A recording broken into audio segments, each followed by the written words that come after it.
Magandang araw po sa inyo lahat. Welcome po sa panibagong video natin dito sa Makapili TV. Ngayon ito po ang pag-uusapan po natin at panonoorin po natin kung saan sinabi ni Banatbay na si Senator Amy at ang Kamara ay umiinit yung awayan.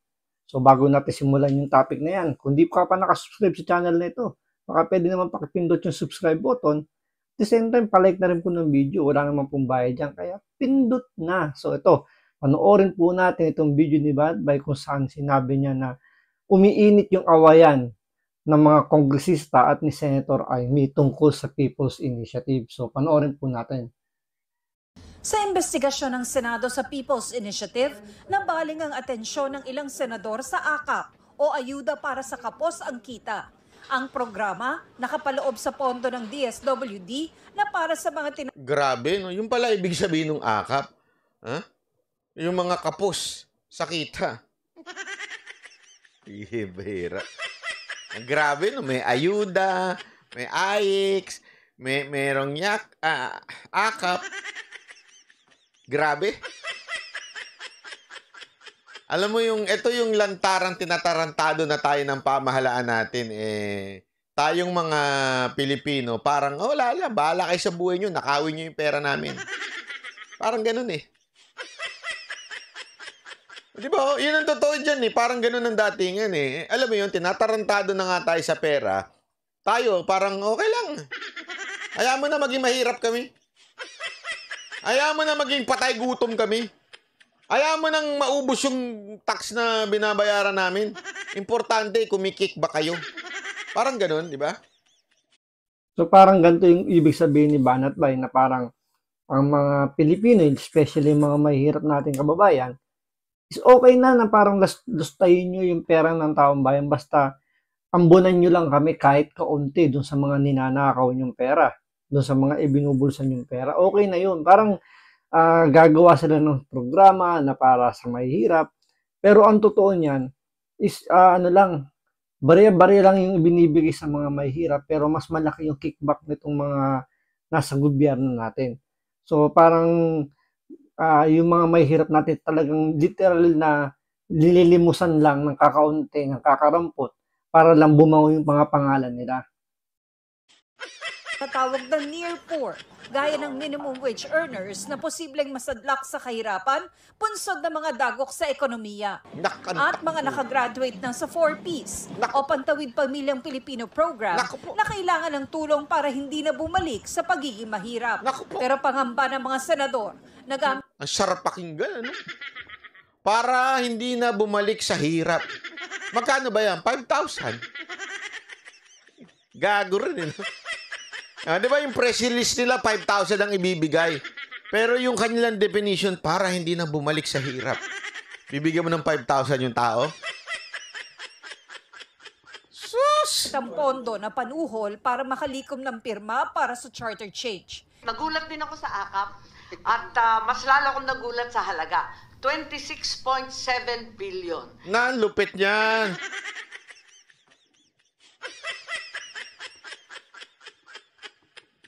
Tupit. Iba talaga. 26.7. No? Isang programa na ngayon ko lang natuklasan at ngayon lang narinig, pero may bilin dito sa text, all soft projects including AKAP must go through the office of the Speaker. Sinusubukan pa ng GMA Integrated News na makuha ang panig ni House Speaker Martin Romualdez. Pero ang ipinagtataka ni Senator Amy Marcos, wala ang AKAP noong budget deliberations ng kagawaran. Sa Bicameral Conference Committee o BICAM report na raw ito, tila isiningit. Abay, biglang sumulpot yung AKAP. Kalaki-laki. Pagpunto naman ng ilang kongresista, pirmado ng mga senador ang BICAM report ng 2024 national budget. They approve it. Senator Amy signed this committee report unless they tell us now that voted yes without reading the budget or at least the conference committee report. Pangit naman po na... Grabe. Barado siya. Kasi ganito ang sistema dyan di ba?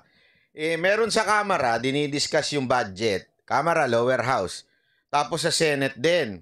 Tapos, magjo-join sila ngayon, yung BICAM na tinatawag. Di ba? Magsasama sila BICAM.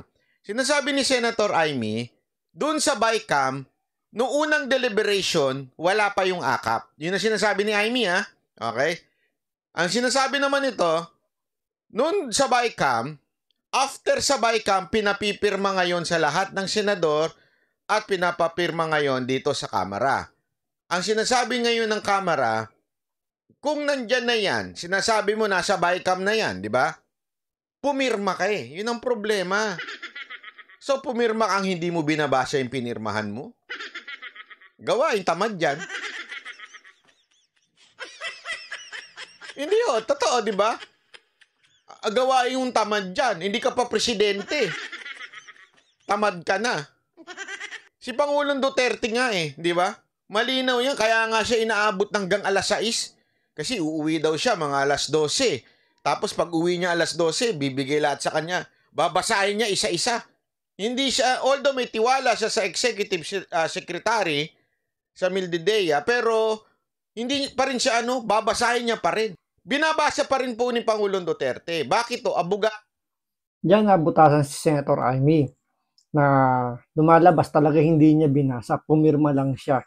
Or pwedeng pinabasa niya sa iba, hindi yung nagbasa nung bicameral na tungkol dyan sa akap na yan, hindi inintindi. At basta na lang sinabi kay Senator Amy, okay na po yan, pirmahan niya na lang po. Kaya mabutasan siya dahil may pirma niya eh. So ibig sabihin, sumasang-ayon siya dun sa proposal nitong mga kongreso na to. Siya. Sinatsaga niya, sinisigurado niyang walang makakalusot sa kanya. Ganun si Pangulong Duterte. Sino kaya ang mas madaming pinipirmahan? Si Pangulong Duterte bilang isang Pangulo o itong isang senador lang? Ano lang ba pipirmahan niya? Minsan lang naman yung pumirma ng pang-national eh, lalo na yung budget eh, di ba? Pero hindi daw binasa. Yan ang matindi dyan. Kasi ang nangyayari, parang kaya nga di ba sinasabi ko nga ho sa inyo, na ang nangyayari sa Pilipinas, batuhan na lang ng fake news. Depende kung sino malakas sumigaw, yun ang panalo. Kung sino mas maraming audience, yun ang panalo. Halimbawa, si Maharlika, di ba fake news na fake news, mamaya papaliwanag natin kung bakit fake news yan, patutunayan na naman natin. Di ba?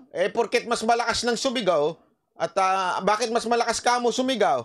Kasi kaya niyang sumigaw ng mga fake news dahil nasa ibang bansa siya, alam niyang may hirapan siyang kasuhan ng libel. Tama, mali? Mas malakas lang siyang sumigaw. Kung sa totoo lang, ako nasa ibang bansa, pagbintangan ko lahat yung mga yan na adik. Hindi ko sinasabing hindi adik Pero ang punto ko dito, ngayon kasi nangyayari, parang binababoy na lang ang social media. Palakasan ng sigaw. Eto si Amy, parang ganun. Di ba? Kaya nga dapat dapat dito kay Amy, maging vlogger na lang. Kaysa sa senador. Bakit? Ito, medyo pahiya siya dito. Corner siya dito. Di ba? Sandali, sinasabi mong hindi mo alam yung akap? Nakapirma ka Ano ka? Sinungaling? So yun, talaga mababansagan sa sinungaling dahil nakapirma nga siya. Matibay na ebidensya yan na pumirma ka. So ibig sabihin, alam mo na nandun yung sa provision ng akap yung budget na ganun. Di po ba? Kasi kung hindi nakapirma doon, pwede niyang sabihin na isiningit lang, hindi niya alam. Nakapirma siya, ibig sabihin dapat binasa niya muna talaga maigi. Di ba ho? Yan ang tanong dyan Nakapirma ka. Don't tell me may tagapirma ka. Bawal yun. Pero may palusot siya dyan. Hinay-hinay lang. Kalma-kalma. May palusot si Amy dyan. Sasabihin nila na nabibigla sila dahil meron daw pong 27.6 billion na pondo. Last December, 2 beses po nag-meet ang Bicameral Conference Committee at napag-usapan po itong programang AKAP ng DSWD. When you say Bicam, sabihin dalawa, magkasama, kaya nga bay Hindi ho yung bayot. By, BI. Okay? Dalawang house. Nagsama. At 2 beses din nag-meeting at pinag-usapan yan. Tapos pumirma pa ang mga senador. Biglang hindi na nila alam. Yan tayo eh, di ba? Yan tayo eh. Ha? Lagi kayo nangangako, nagagawin nyo lahat para sa bayan. Pumirma nga lang ng kayong personal, di nyo ginagawa. Kalokohan talaga, oh. Aalamin ko yan. Alam mo ang problema, electronic signature kami lahat. At saka, ang ginagawa ngayon, talagang dinalagay yung signature namin pagkatapos na. Ang palusot niya, electronic signature daw. Tapos nilalagay pagtapos na. Natural. Kailan ilalagay? Hindi pa tapos. Ito naman si Amy, pinagluloko tayo eh. Naturalmente, ilalagay ang signature pagtapos nang gawin yung pinaka sabihin tapos na ho yung budget, di ba? Kaya nga mo nga pipirman eh. Kasi umapprove ka eh. Dito, mas lalong nabutasan dito si Senator Amy. Kasi yung palusot niya na pagkatapos daw, saka lang sila pumipirma at electronic pa. Yun na nga eh. Ibig sabihin, dapat binasa nyo muna. Hindi ka naman pwedeng pumirma kaagad hanggat di mo pa nababasa. Especially kung ganyang mga proposal, mga parang ano na yan, parang suggestion or parang ano na yan, recommendation. Kung may in-insert dyan, tulad na sinasabi nga niya dito na isiningit na lang daw yung akap na yan, tulad nun. Nakapirma ka na. Di tapos talaga laban. Di lalo kang napahamak dyan sa sinasabi mong hindi mo alam. Di po ba? Mas maganda pa ng palusot kung sinabi na lang niya na na after na mabasa after niya mapirmahan yan, saka lang isiningit. Kaya hindi niya alam na meron palang provision na ganun. Kaso, statement niya, after daw, saka daw lang nila pinirmahan, tapos nagkaroon pa ng photo taking. Kaya mas lalong sumablay yung palusot dito ni Senator Amy. Tapos ang palusot mo kasi ano na yan eh. Ano yan? AI? Sandali. Sabi nung AI, kailangan ng pirma ng mga senador. Kami na lang pipirma. Ang talino kasi ng AI. Sa mga hindi ko nakakaalam ng AI at hindi gumagamit, naku po ang talino ng AI.